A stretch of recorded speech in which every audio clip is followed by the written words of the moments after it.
I don't get too far into the weeds with, pHs and all the scientific stuff with the soils. I just, can, if something's not working, I try something different, Sure. but I've been pretty successful with it for the last 3 or 4 years. We produce a ton of vegetables. We give away stuff. We have, I got enough canned tomatoes to make pasta for the next, 4 or 5 years. Inside of the city, the people are crazy, out of their minds, they ain't got a clue. We gone away, headed west for Montana, left family and friends, all I got now is you. We both got new jobs, a house and a homestead, thinking this was the life, all that there'd be. After our firstborn, you had to stay home. That's when the work got in the way for me. Well, I started farm hop life. We'll come to your farm to help and to wander. Me and the family, a truck and an RV. Send us a message and there will be. This is the Farm Hop Life Podcast, a traveling homestead family. I'm Matt DeRozier. Today, my guest is BowTiedScapeGoat on Twitter. He has raised 2 boys and have 3 stepchildren. He's been in the landscaping trade for 20 plus years. He is a small landscaping business owner. He started in 2008. He has a few real estate holdings. He runs Airbnbs in Puerto Rico, has a large part of land in northern Appalachia, grows super hot peppers from seeds, starting them indoors.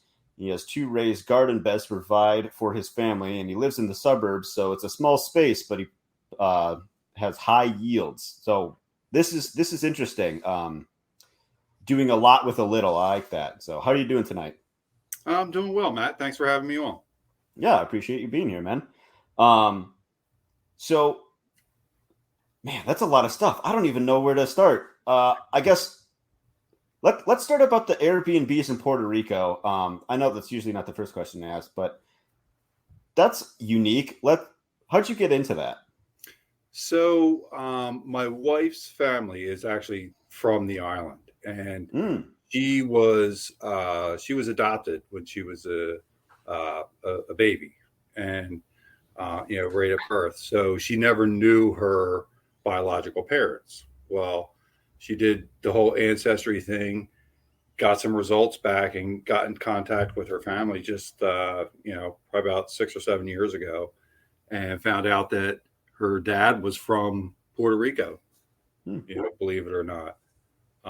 So she went down there and met the whole family. She has a giant family on the island, and we have a blessed situation. We both have good jobs and all that. So she said, I'd like to buy a house down here and come down, visit my family and everything. And my idea was, well, let's try and turn it into a business, because we're only going to be down there a couple of weeks out of the year maybe. So we ended up buying a place near the beach, and I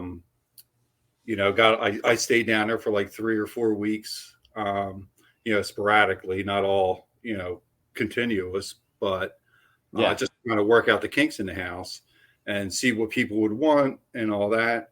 So turned it into the Airbnb, and it just took off from there. And right when we were just starting to really break ground and get reviews and renters and stuff like that, that's when COVID hit, and it kind of wiped out the whole travel thing. But as soon as the restrictions were lifted, it was like an explosion of people just wanting to get the heck out of town, get away for, a couple days or a week with their family.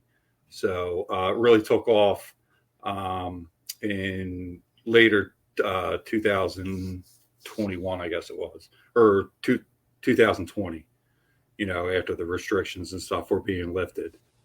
So we did really well with it, and it actually got to the point where the house was rented out so much that we had to really plan to go ahead, far in advance to go down there. So That's a good problem to have. yeah, absolutely. So we actually just turned that one into a full-time rental and bought ourselves another condo that we're eventually going to rent that one out as well when we do the renovations. Nice. So You guys do all the work yourselves then? we have a lot of friends and stuff that I really networked with people once we bought the first house down there. Just because I'm going to be a couple thousand miles away. I'm going to need people that I can rely on and trust. And so we made a lot of good friends down there, people that have really become family. And they have a very large network of people on the island that, we do some of the work ourselves, but, the heavy stuff because we only go down there for maybe a week, 10 days at the most right now, because we still have kids in high school. But, that's the goal is to go down there and spend at least winters and stuff down there when it's so cold and frigid up here in the north. But, Sure. But yeah, we hire out a lot of the stuff to do, especially on the rental property. Right. What's buying property in Puerto Rico like? Is it easy? Is it cheap? Is it just walk me through that a little bit?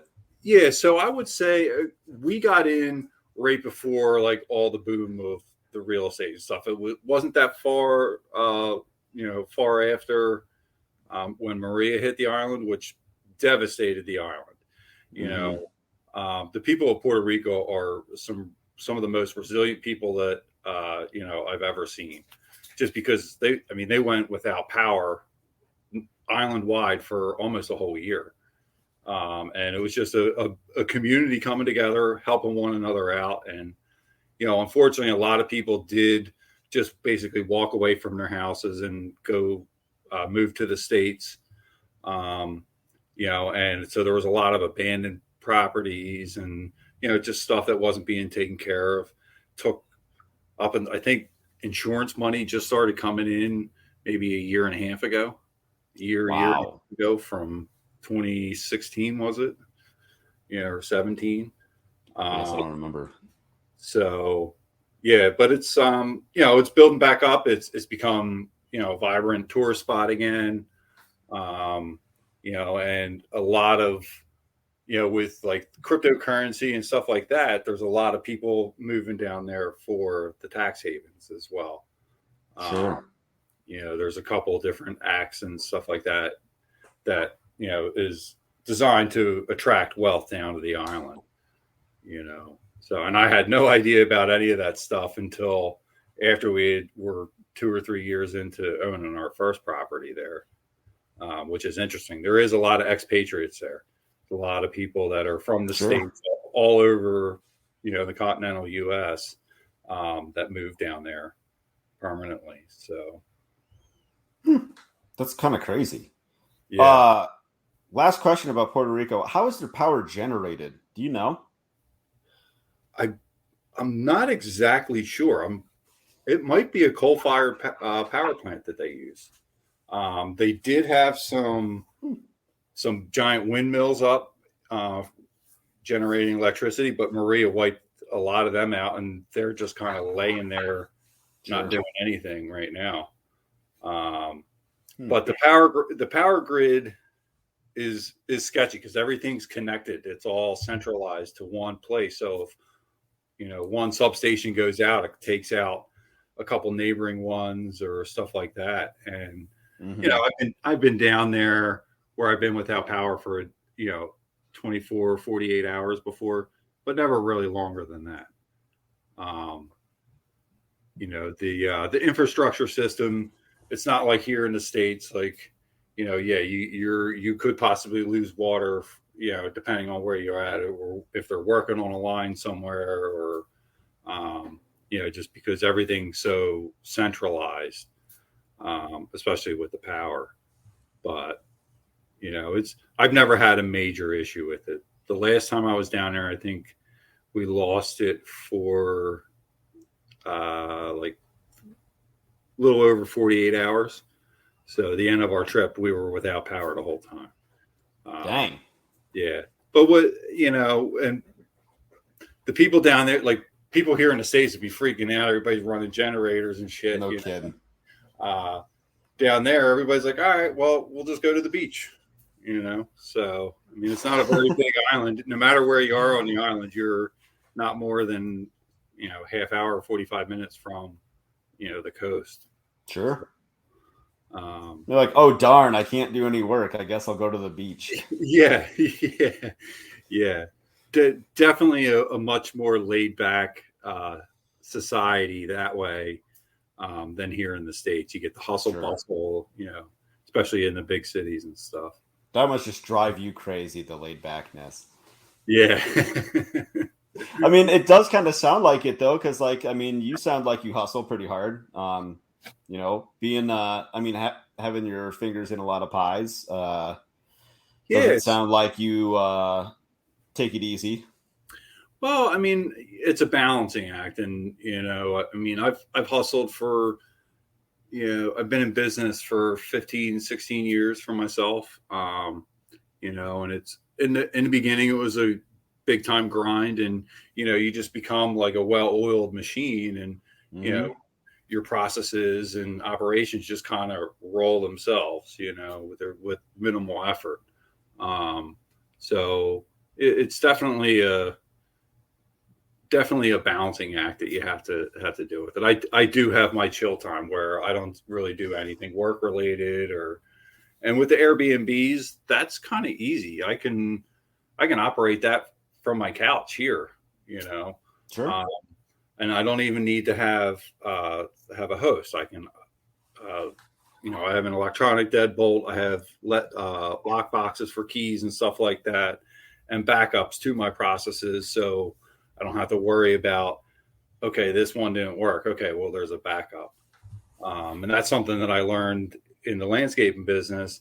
You need to have two of everything. You need to have a backup to your backup. And, I mean, you know how it is. Stuff just goes wrong, and, you have to improvise and prepare for it. So, but yeah, I definitely have my chill time, That's why I'm like a night owl. That's when I try and shut my mind, my body down, and just kind of relax and reflect on the day and all that. Sure. Yeah, I get it. You can't be, you'd get burned out quick. So yeah. And with I'm sorry. I was going to say, like with landscaping, it's seasonal too. So I have, a couple months to recoup my body, which I do. I kind of hibernate like a bear in the wintertime. Grow my beard long, and don't want to talk to nobody. I let all my phone calls go to voicemail. Nice. Yeah. I was gonna say the being prepared. Is that how you got started homesteading? Yes and no. Like, I mean, COVID was a huge wake up call, but with my background in landscaping, I knew how to grow stuff. I never had a vegetable garden. I think in my bio in the questions and stuff to you, I put that, I'm married. I was married, divorced, remarried now. And it was really after my divorce that I started, when I started dating my wife now, she's been growing food since she was in her 20s out of necessity, because she was poor growing up. So, while her kids were growing up, so she had to grow her own food to feed everybody. And it was just a little hobby that she liked to do. And with my background in landscaping, we kind of put our heads together, and I built she was actually a customer before we got married. And really? Yeah, I do. Wild story. Let's hear it. What's that? Let's hear it. Yeah. Well, so we've been friends for I would say 15 years. Our kids played baseball together. I coached both, her son and my son in Little League baseball.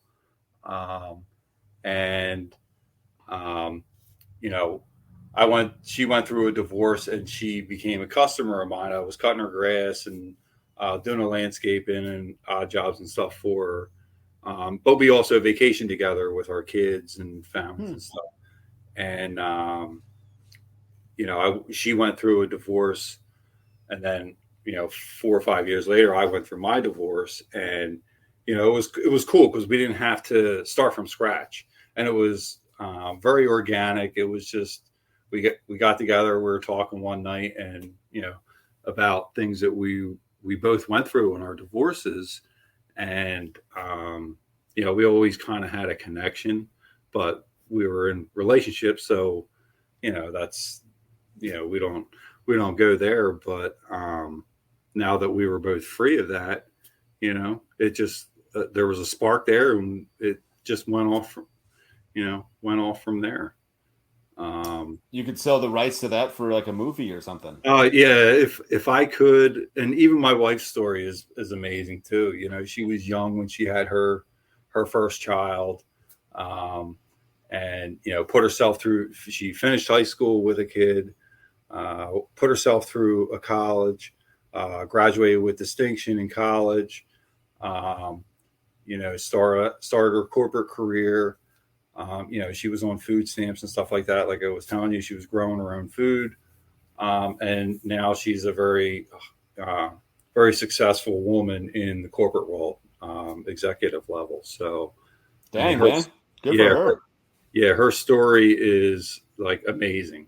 We always talk about it that, she's not good at writing, but I could write one hell of a story for her, knowing it all. Sure.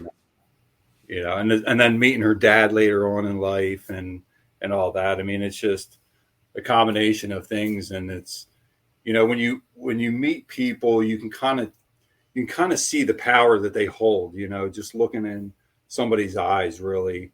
And, I saw that in her the first time I met her, 15, 20 years ago. She just, luck just seems to fall around her. And, when you're a good person, good things happen. And, when you keep a positive perspective, when things aren't going good, eventually they turn into good things. And, as long as you keep that positive attitude and outlook on things. Yeah. So that's how you got started into homesteading. I mean, through your wife, more or less. So what motivates you to grow your own food? So it was, just all the processed foods and, chemicals they use in commercial growing and agricultural and stuff like that. This way we know what's in our food. Now, we're not completely self-sufficient. Like, we still go to the grocery store for certain vegetables and fruits and stuff like that we don't grow. But majority of our food is all homegrown, home cooked meals. And I mean, I've never felt healthier in my entire life. And, I'm over the hill. So it's, but in my first marriage, like, I didn't eat well, and it really affects your mood. It affects your health, your stamina, all that. So, we started growing our own food, and it became a hobby that we would do together, with a good benefit of, knowing what's in our food. But we also make a lot of stuff. We preserve and can a lot of our veggies. So nothing really goes to waste. We make spicy jellies because I grow super hot peppers that I got into. After the first year of me and her being together, I got into growing the peppers. And it started out with like 3 or 4 pepper plants. Last year I had over 100 pepper plants, and I grew them all in pots, like 5-gallon, 10-gallon pots. So, and that's why I'm putting the garden extension in this year, so I can have a spot just for my peppers, because I didn't get them out early enough last year, because I started them from seed, but I started a little bit too late. This year I'm way ahead of the game. So nice. last year I only got like maybe 1.5 harvest out of the peppers, where, this year I'll probably get 3. Nice. That's pretty sweet. Yeah. What do you when you say that you're way ahead this year and you might get 3 harvests out of them? What did you do different? Well, I basically just started them a whole lot earlier inside. So Okay. I have a powerful grow light, and I use the Jiffy Pods, the expandable. Oh, really? Okay. Yeah. I started last year. I didn't get started until March, maybe. Trying to germinate the seeds. And with peppers, they take a little bit longer. They're a little slower to get started. So you really got to start them in like January if you're doing inside. Did you ever get your peppers tested, like Scoville scale, or no? I never did. No. So Is like that I curious to you? the last 2 years, I've just been dehydrating them and using them in jellies and sauces Sure. and stuff. But I'd like to go down the rabbit hole of hot sauces and see how hot they are. That'd be sweet. So I haven't gotten that far yet. It's just kind of it was a hobby that morphed into this obsession now. Sure. I just have for lunch I do ham and cheese, no bread, no mayo, just take a slice of cheese, fold it in half a couple times, like roll a slice of ham around it. And my wife, early in the pregnancy, she got like this hot honey stuff, and I think it's just honey with like cayenne pepper in it or something like that. And I actually had to dilute it. It was too hot for me. I'm kind of a wimp, but I'm a Midwestern. Like for some people, like ketchup is too spicy. So, but anyways, I do just a little bit of that hot honey on my ham and cheese, and it's pretty dang good. So you should team up with BowTied Farmer and get some of his honey. You do your peppers and see how it turns out. Yeah, we've actually talked about that because really, yeah, me and him have become kind of good friends on online and everything. So yeah, and he's actually part of that group that we're trying to build something together with. Oh, cool. But yeah, we joke about it all the time, and it's like post physique of our gardens. We got to show them off to each other. That's right. But, man, that's so cool. Yeah, you guys are just like promoting each other's thing, or like, hey, that's awesome, looks awesome. Keep it up. Yeah, and Farmer's a great guy. He's a super good guy. I miss Farmer too. And I've learned stuff from him. He's learned stuff from me. So it's like a perfect relationship, friendship that we can kind of bounce ideas off of each other, and hey, this worked for me, that didn't work. Yeah.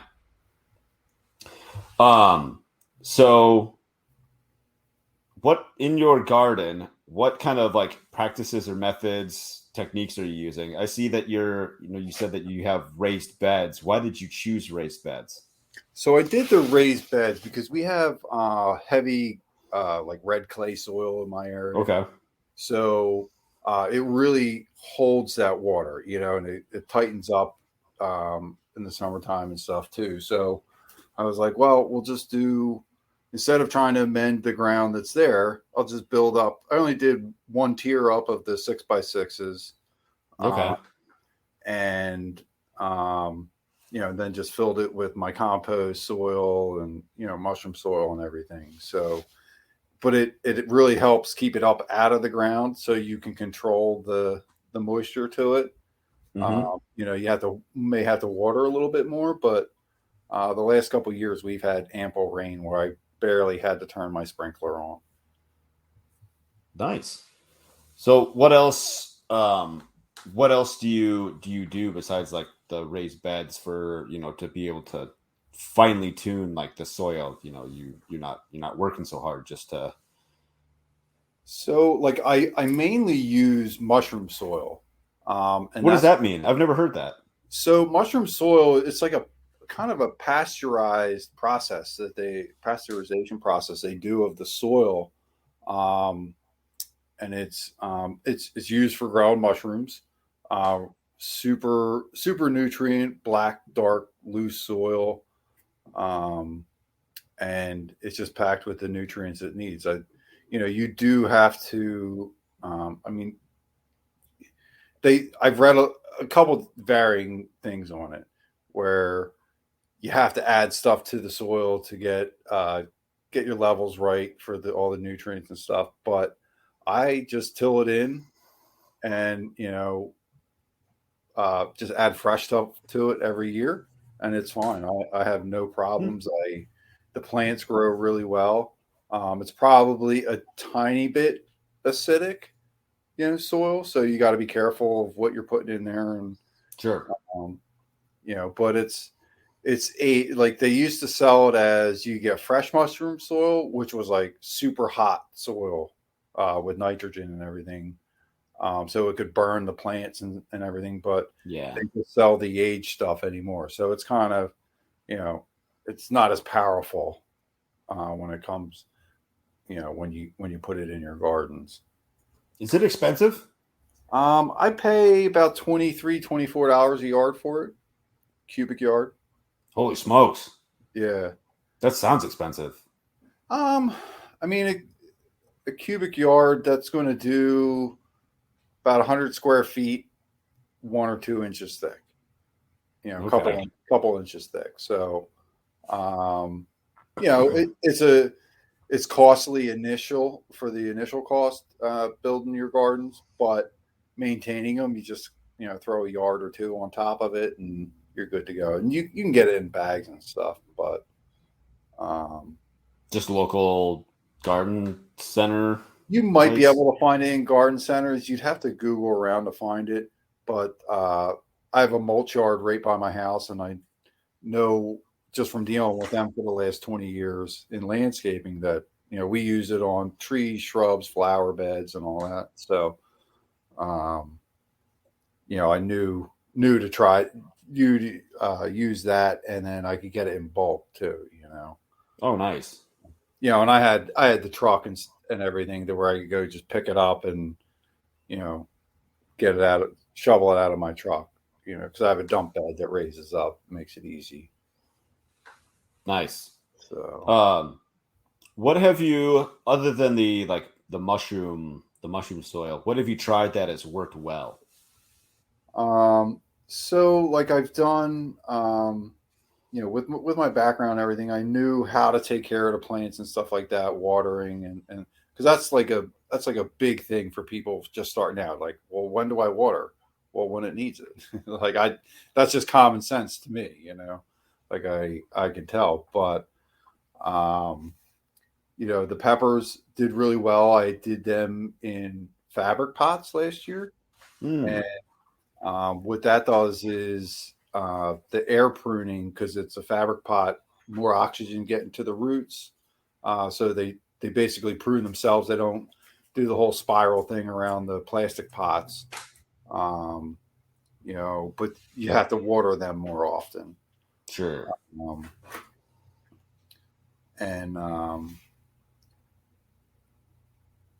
I already have a lot of worms and stuff in the soil here, so that really helps with, keeping everything balanced and nutrient rich in the soil. Our tomatoes and cucumbers go crazy every year.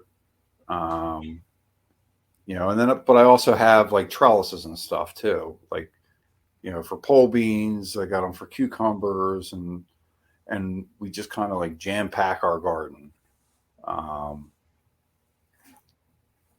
So it's a pretty basic setup.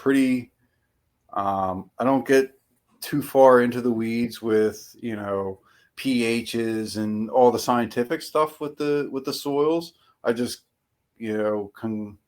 if something's not working, I try something different. Sure. But I've been pretty successful with it for the last 3 or 4 years. We produce a ton of vegetables. We give away stuff. We have, I got enough canned tomatoes to make pasta for the next, 4 or 5 years. That sounds like a lot. Do you have a special variety of tomato that you like best for canning? So we like the Roma tomatoes. The San Marzanos are pretty good.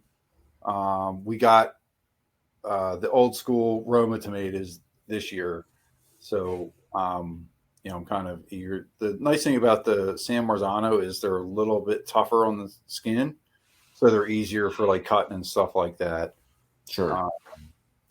But I mean, we just throw everything into the blender if we're using it for the canned tomatoes for our sauce base. But beefsteak tomatoes, I think we grew early girls last year. I think that was the name of them. My wife's better with a lot of the names than I am. I'm just like, yeah, let's just grow whatever. Pick out what you want. Sure.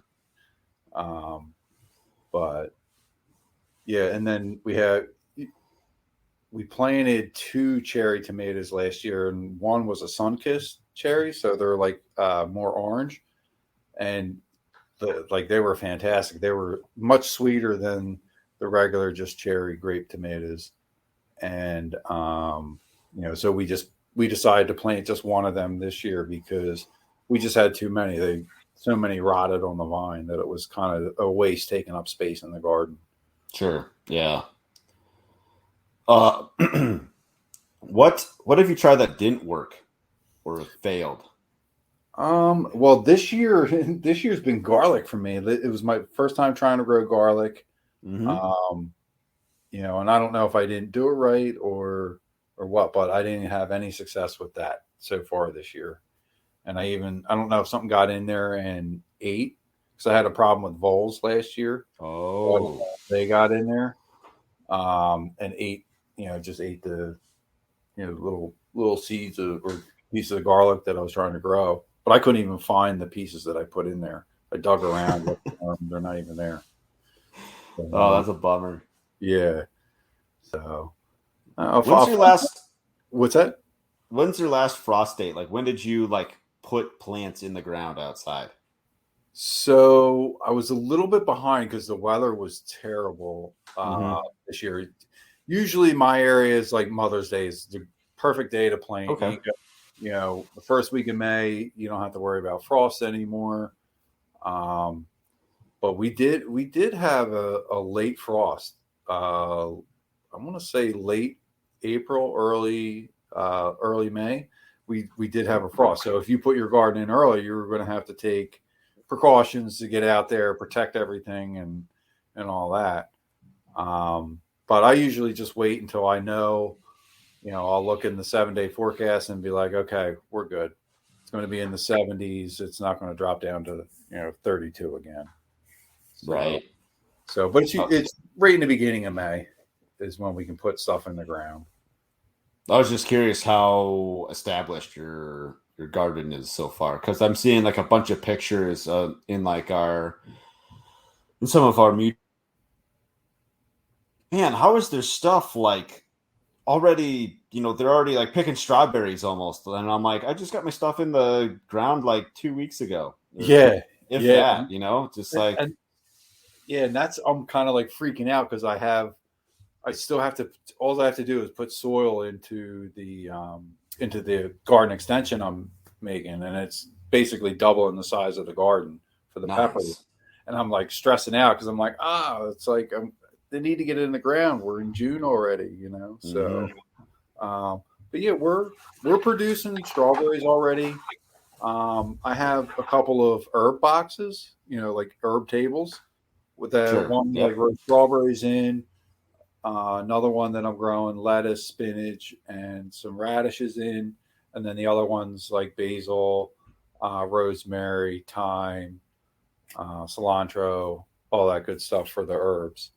So, I mean, basically everything that we use to cook a meal comes from here, except for the meat, for cooking chicken. We get it from the store. So, I mean, it's really cool. We both enjoy doing it. It's a lot of fun. We have a lot of fun in the kitchen making this stuff together. So it's good all around. You're giving yourself healthier foods, and you're spending quality time with your family doing it. And I think that's the biggest takeaway for me is that I get to spend time with my wife, and it's like we're both into it. And we'll put the music on, open a bottle of wine, we'll be dancing around the kitchen, slicing up tomatoes. Or you guys are like a movie.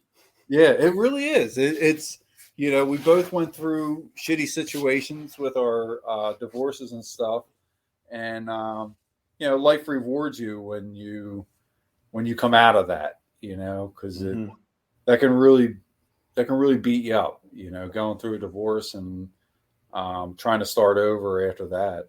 And it really is it's a fairy tale ending for both of us. And I couldn't be happy. I'm the happiest I've been in my entire life, going back to as a kid. So we're into the same things. We like the outdoors. We like growing food and plants, flowers, and that sort of thing. So it's pretty awesome. Pretty awesome. I have a good life, man. I'm not going to sit here and lie. I have a really good life. I'm happy to hear that. Yeah. So, what has been the biggest challenge in homesteading that you faced? So the biggest challenge has been space, actually. We live in the suburbs. Our house, our yard is, less than half an acre. I'd say probably about closer to a third of an acre.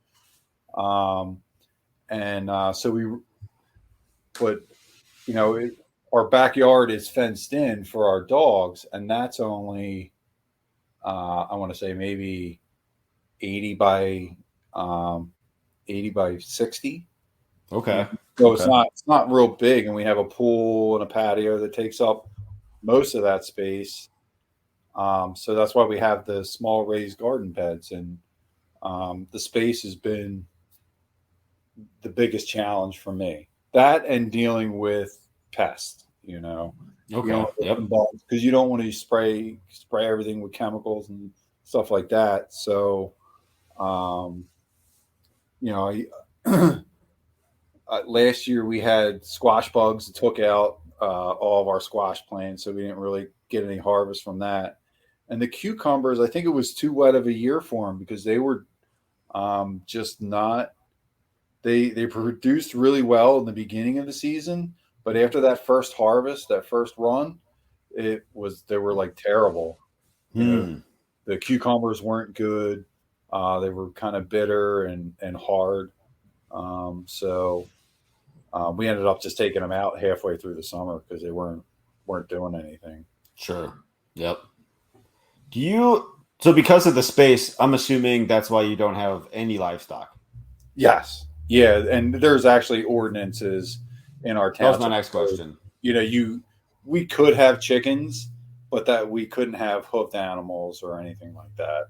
It's just because of the size of the lot and everything. If we had, over an acre and a half, I think that might be allowed then. But, you need acreage for that around here. Sure.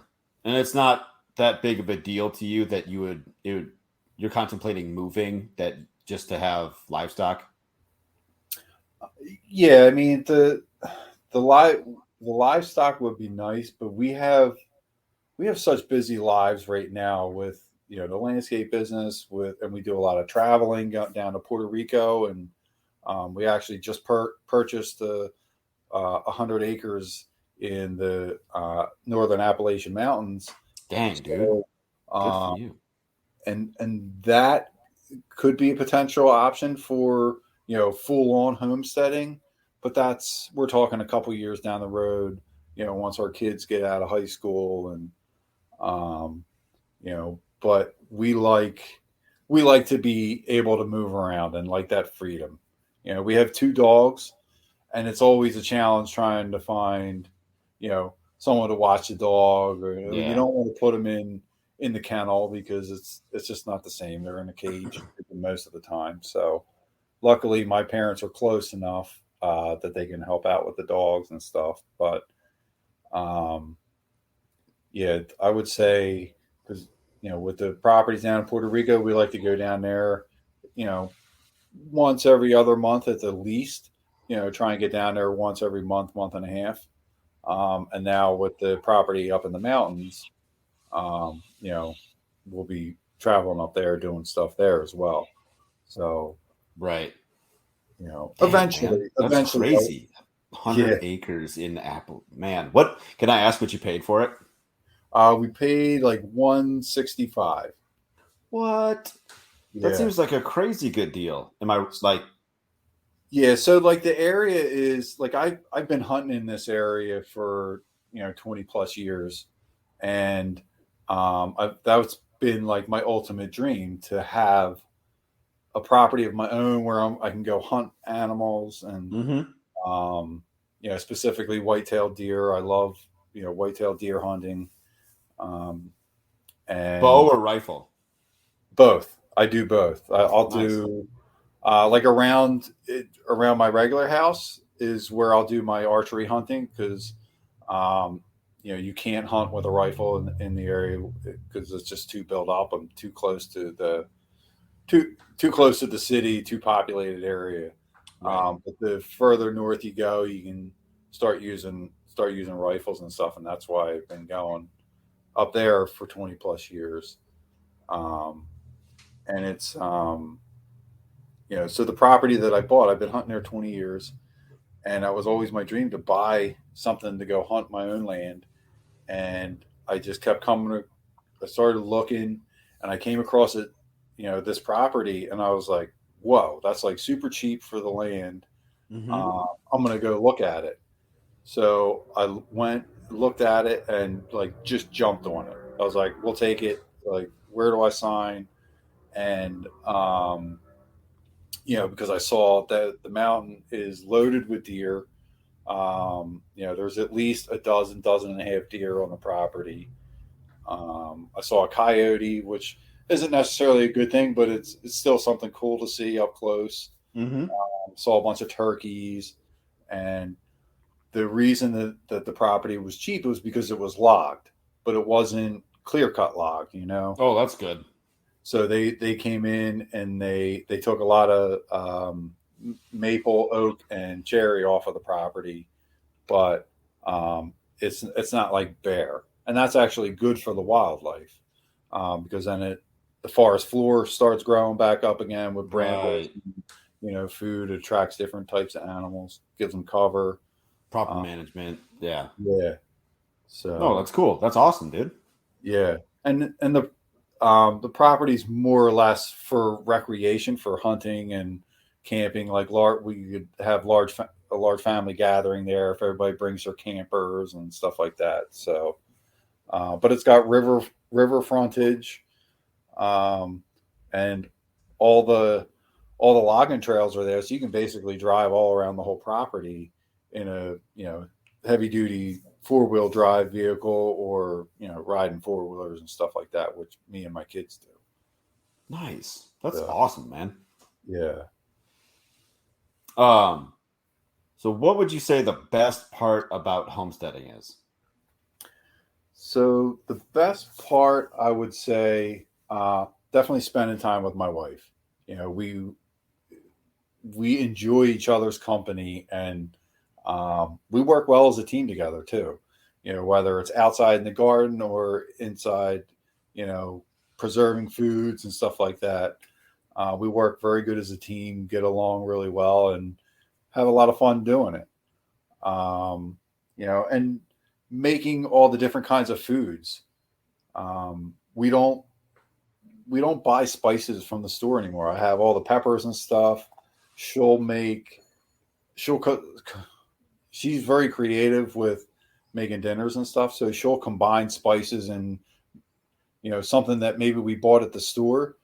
She'll recreate with all homemade stuff, which is like just That's awesome. Yeah. We make spicy jellies, pickles, spicy pickles, I could go for that. tomato sauce. Like we'll can the tomatoes for our base of sauce, and basically the only thing we have to put into it is tomato paste. And last year I said, well, let's figure out how to make tomato paste then, so it's like every year we pick up something new with it. And it's a lot of fun. You ever sell any of your stuff, or is it just all, I'm going to keep this for me? So last year, I tried to sell some stuff to like friends and whatnot, but I just didn't have quite the inventory for it. Sure. Like everybody loves the pickles that we make, and we usually just give the stuff away, Okay. To friends and stuff. But I said, well, let's try and turn this into a business. I'm always thinking of like the dollars of, what can I get out of this where maybe it at least pays for my hobby at the very least, So I did try selling a couple things last year, and there's a couple people in the BowTied community that I sold a couple jars to of my spices and everything. So, but I haven't gotten into like the massive production of it and all that. I mean, I think it would take a lot of work, and I don't know if I want to deal with the regulations and, the health department and all that stuff, having to come into my house and inspect my kitchen and, you know what I mean? So that's why you just don't advertise. Yeah. It's like, I'm selling the jar, not the contents. Yeah, exactly. Well, and another problem with COVID was during the whole COVID nonsense the last couple of years, it's been so hard to get mason jars. Yeah. It's been like so hard to find them. So if I could, and I think Farmer was telling me the same thing, for like honey and stuff like that. The lids for sure. It was like something like I had heard from another podcaster. She had looked into why there's a shortage of ball jars, and it's like it was specifically the lids, and their sales were up like 4 times from the year before, or the demand was up 4 times or something like that. So it's like, okay, you can't just flip a switch and make 4 times as many lids as you were making. Like you're talking like a new facility at that point, Yeah, like, exactly. So yeah, you can't just turn up the machine 4x and go faster. So yeah, and I think it's specifically with the lids, it was the wide mouth lids that you had a hard time finding. You could find the smaller lids, because they weren't being used quite as much. So, right. But yeah, and like if we would tell all of our friends, if you go to the store and you see lids or jars, grab them. We'll pay you whatever, Venmo you or PayPal. Right. Yeah. So is it best to start a small garden or just go big? What would you suggest? So I think if you're a complete novice, and basically know nothing about the gardening scene, that start small. Start some stuff in some pots. See what you want to grow. You definitely want to join like Facebook groups and online groups and stuff like that on Twitter or even TikTok and stuff, just to learn some stuff. But there's so much. It's overwhelming. There's so much information out there that it's hard for a beginner to kind of pick through. So you just kind of have to, read up on some stuff, watch some videos, and then kind of filter that information yourself with what and see what works and see what doesn't. It's always a learning game. Like every year I'm learning something new about, the garden or the soil or pests or, can't grow this here type of thing. So it's just a lot of experimentation. So I would say, if you're a beginner, it's best to start small. If you have the space, a little, 10 by 10 or 5 by 10 garden is plenty big to grow some tomato plants and, a couple pepper plants or something. And then you can always build on from that. So you'd hate to see you put all this time, effort, and money into something and then realize like, oh crap, this is like way too much for me to handle. I'm getting burnt out, and actually I don't even like gardening now. Yeah. So like you kind of get burnt out and turned off from it. Um, so if you start small, you can always add on to it, and chances are you're always going to. Like I'm going to build a greenhouse as well. We just redid all the windows in our house last year, where that's going to be the next phase, later on this summer. That's cool. Yeah. So, and with completely repurposed materials, which is awesome. But That is pretty cool. yeah. So you're constantly going to want to do more. If you're enjoying it, you're going to want to build it bigger and keep, adding on year after year.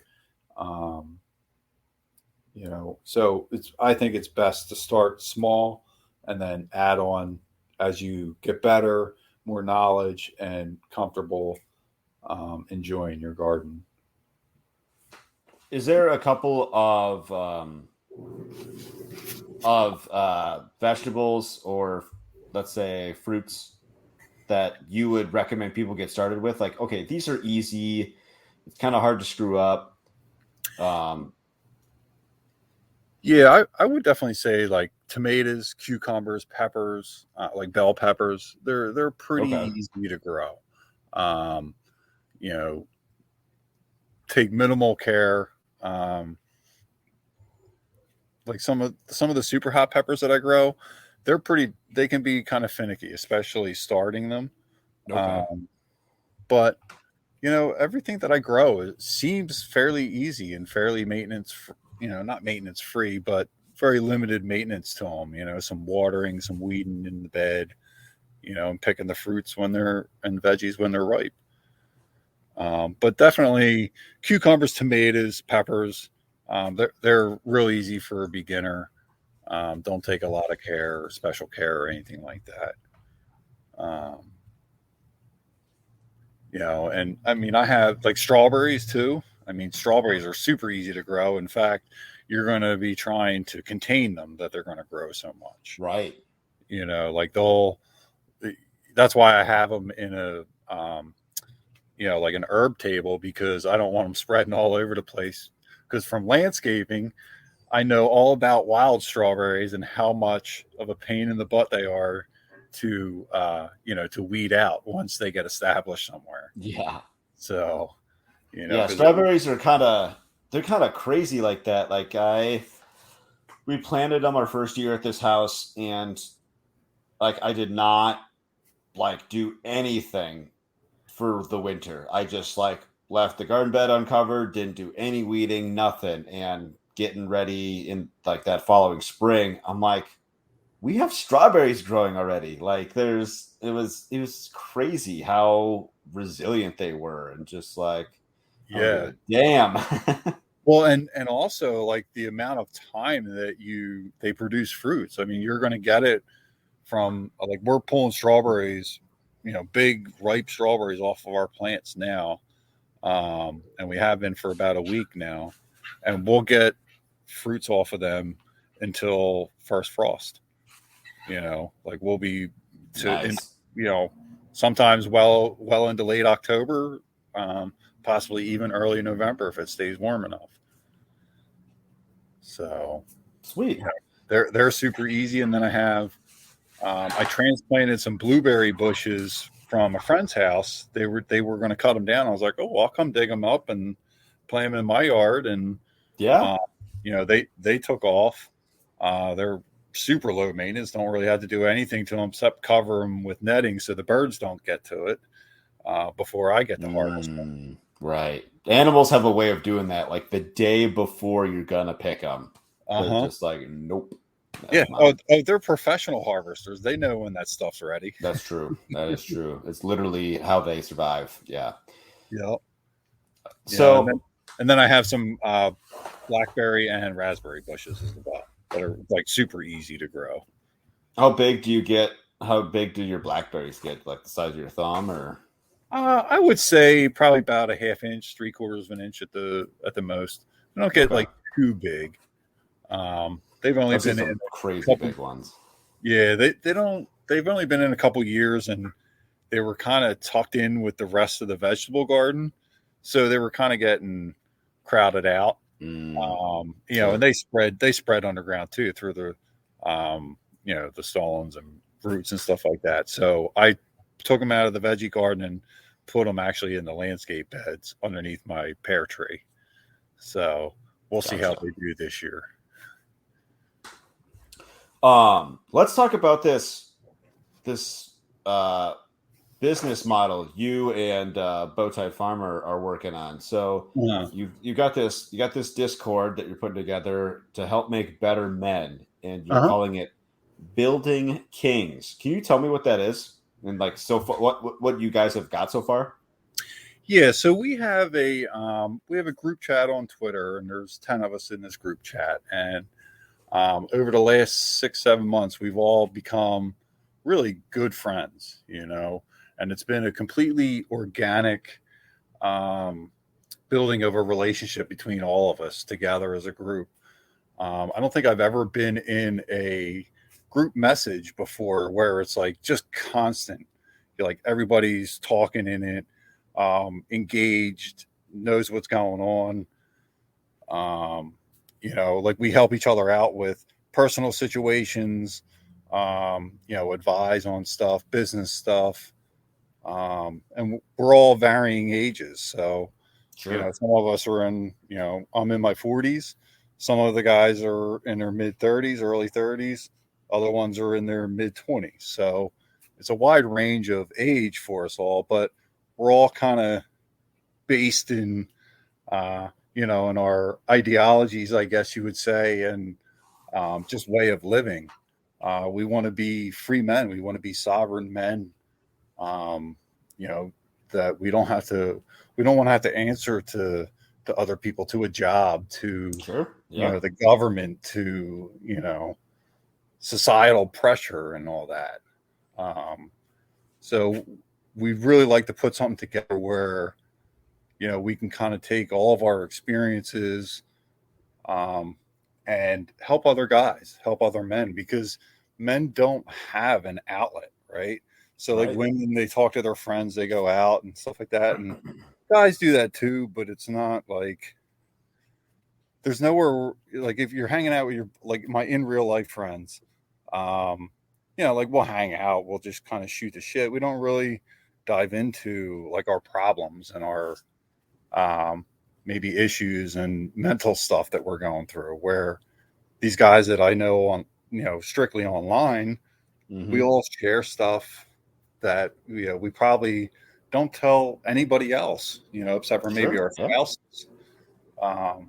So it's nice to have that, that outlet there where no one's judging you. It's kind of like a counseling session. It's really awesome. And we all get something out of it. Everybody's got something to offer to the group, and to make us all better. I would say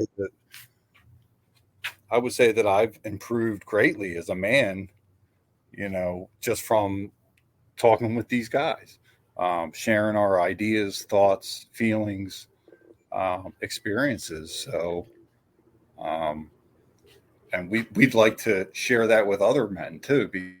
Like I said, there's no outlet for men really like that.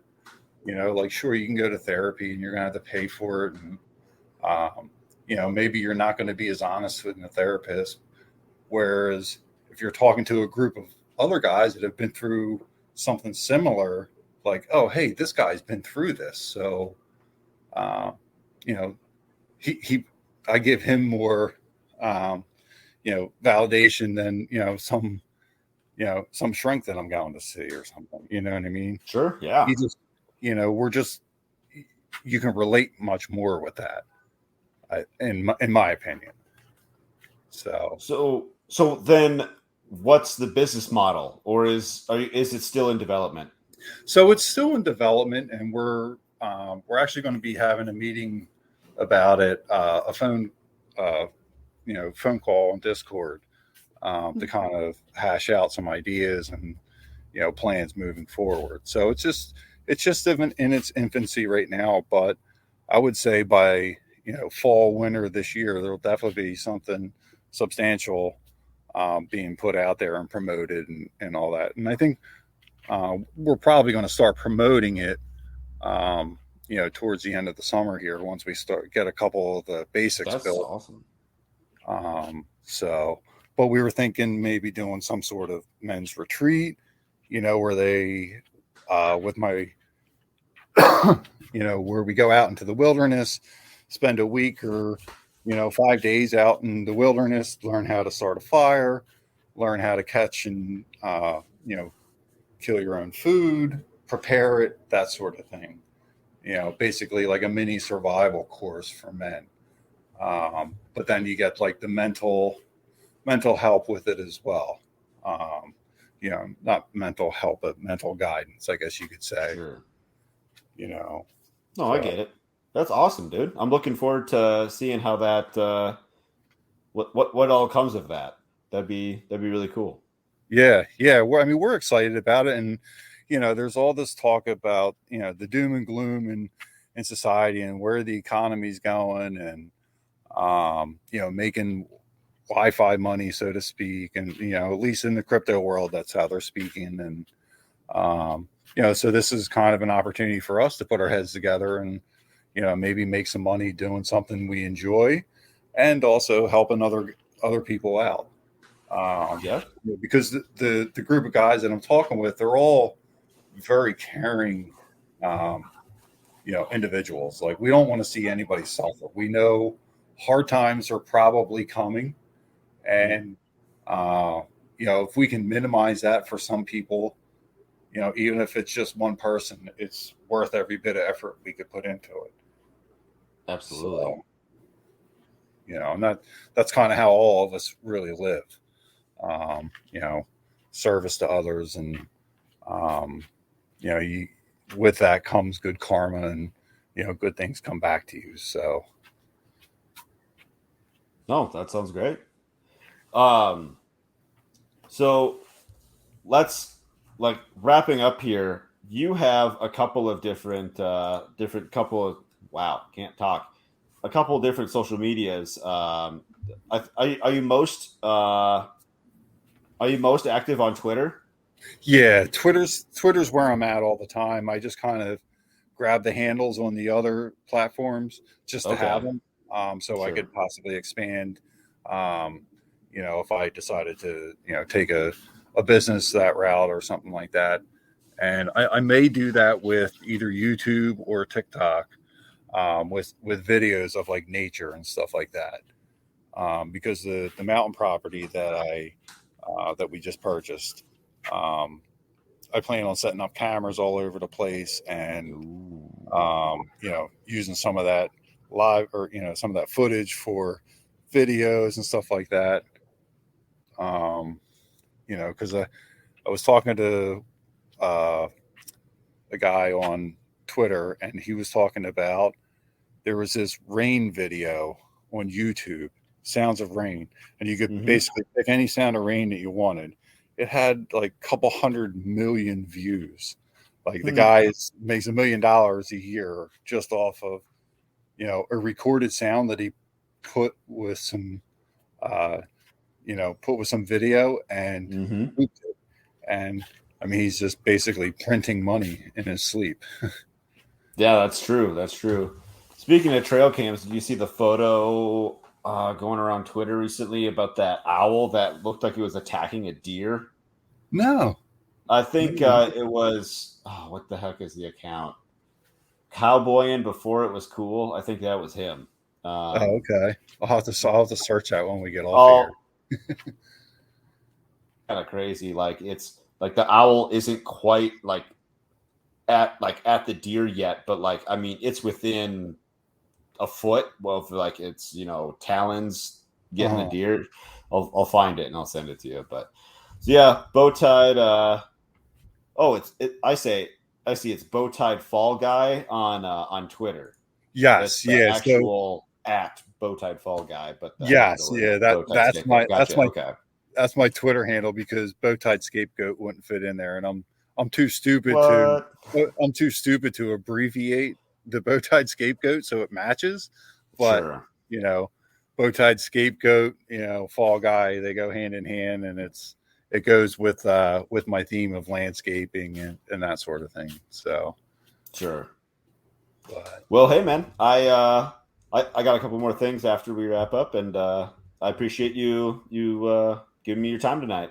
Been awesome. yeah, absolutely. I appreciate you having me on, Matt. It's been a pleasure. I had a lot of fun tonight, and got to talk about some things I like to do. So I really appreciate it, man. Yeah, you're welcome. I'd love to have you come back on and see where you're at in a year or two. So Yeah, absolutely. Love to do it. good interview with Bowtied Scapegoat. Great connection to ask about producing more food in the same amount of space and different landscaping tips and tricks. Follow him on Twitter. Thanks for watching, everyone. Leave a comment, like, subscribe, and most importantly, share this video. Check out our website, farmhoplife.com. There you can sign up for our email list or Telegram channel to be notified when new videos, interviews, and podcasts are available. We are on YouTube, Twitter, Instagram, TikTok, MeWe, and Float. So send me a message, farmhoplife.com/contact, or email me anytime, matt@farmhoplife.com. It's the same. I'm always looking for new people to interview. If you'd like to come on to talk about homesteading, farming, food security, homeschooling, regenerative agriculture, alternative building methods, or anything else, pitch me an idea. Go to farmhoplife.com/guest. Go feed yourself. Inside of the city, the people are crazy, out of their minds, they ain't got a clue. We gone away, headed west for Montana, left family and friends, all I got now is you. We both got new jobs, a house and a homestead, thinking this was the life, all that there'd be. After our firstborn, you had to stay home. That's when the work got in the way for me. Well, I started Farm Hop Life. We'll come to your farm to help and to wander. Me and the family, a truck and an RV. Send us a message and there will